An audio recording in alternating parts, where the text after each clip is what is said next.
Hey everyone, welcome to Mountain Beast Mysteries. I was thinking a lot about, all the mysteries of the world, mysteries that are paranormal, mysteries like Bigfoot, mysteries like UFOs, but also like ancient mysteries, ancient histories of the world. There's so much we just don't know for some strange reason. Why don't we know anything about where we come from?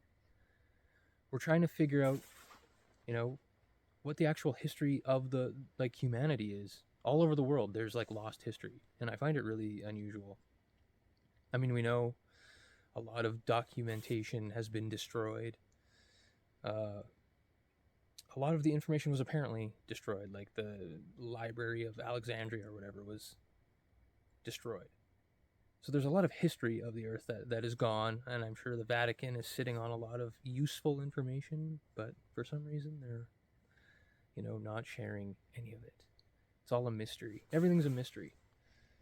And in the Bigfoot community, there's this idea that the government is covering up the true nature of Bigfoot and just the reality of Bigfoot altogether.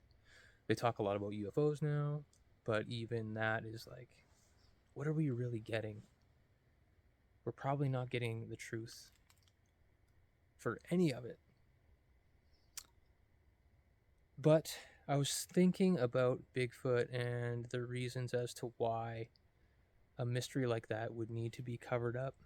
I think about this a lot. This is a subject I like to talk about because I really don't think the idea of the government wanting to protect like the logging industry and oil and gas. I don't think that that is enough to cover up Bigfoot, because if the government wants to go in and cut down the forests or do anything like that, they're just gonna do it. Like, they do what they want anyways. I think if Bigfoot was to be covered up, the truth of Bigfoot was to be covered up, which it could very well be, I think it's a lot deeper. Because when you really look at the Bigfoot mystery and you get into the really weird aspects of it, I'm looking at it through a lens of Bigfoot is probably a projection of consciousness somehow. Like, it's more paranormal or supernatural, something along those lines. But when you really look at it through the lens of it being like something that could be a conscious projection between you and your beliefs and your ideas and all your programming, a mix of that plus like the collective consciousness. Um, I'm looking into archetypes like the wild man archetype. I think that's something that's been developed for thousands of years, and when you align with that archetype vibrationally, I think it could probably project an experience into your reality at like a quantum level. But when you really start looking at that, then you're looking at the nature of reality itself and the nature of consciousness. And I think that is something they'd be much more inclined to hide.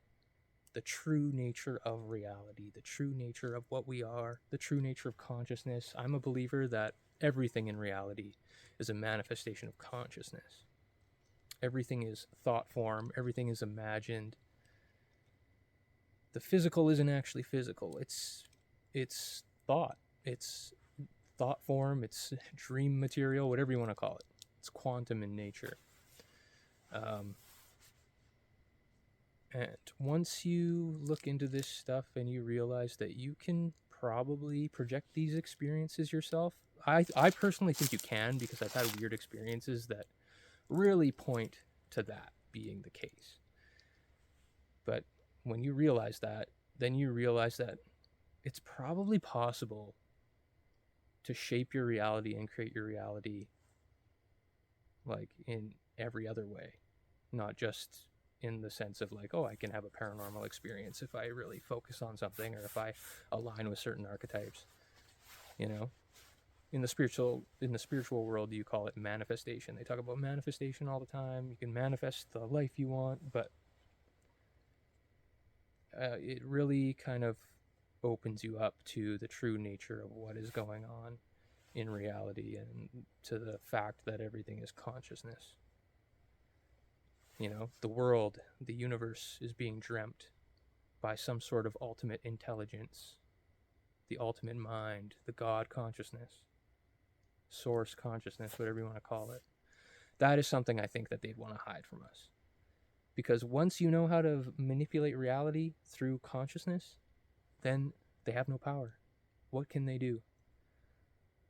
I'm sure they already know about all this stuff, and they're using it to make the world probably a living hell for us.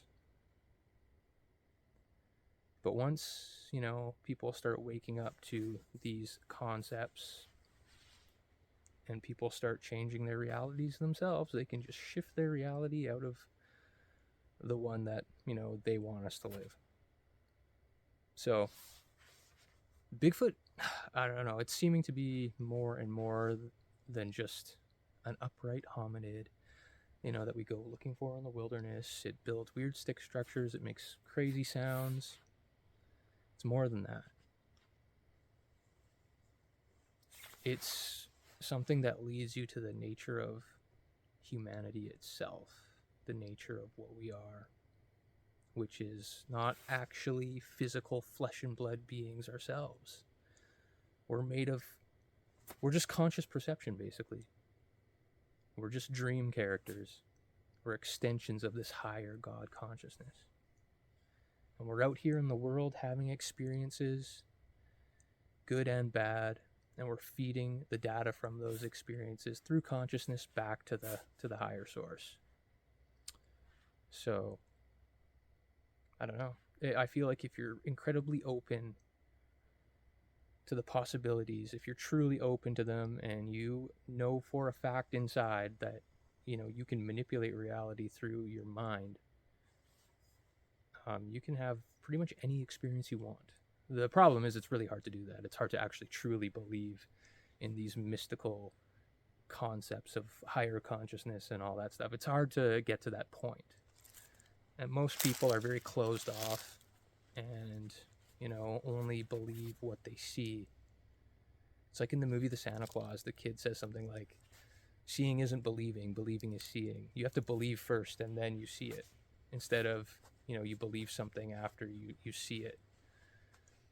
And like, people have the idea that matter produces mind, like the mind and consciousness is a product of biological evolution somehow, when in reality, matter is a product of mind. So, I don't know. I find that on YouTube, if you look on YouTube through various communities, like paranormal communities and spiritual communities and areas where they talk about consciousness, these concepts are becoming more and more mainstream, and a lot of people are waking up to that, idea, and it seems to be something that's legit, at least in my experiences. I've had some really weird experiences, especially with like UFOs, and I'm pretty sure somehow I was making that stuff happen through belief and being totally open to it and fully like absorbed into that, like, I don't know, into that topic, basically. I love reading about UFOs and watching videos about UFOs. I've always known that they're real.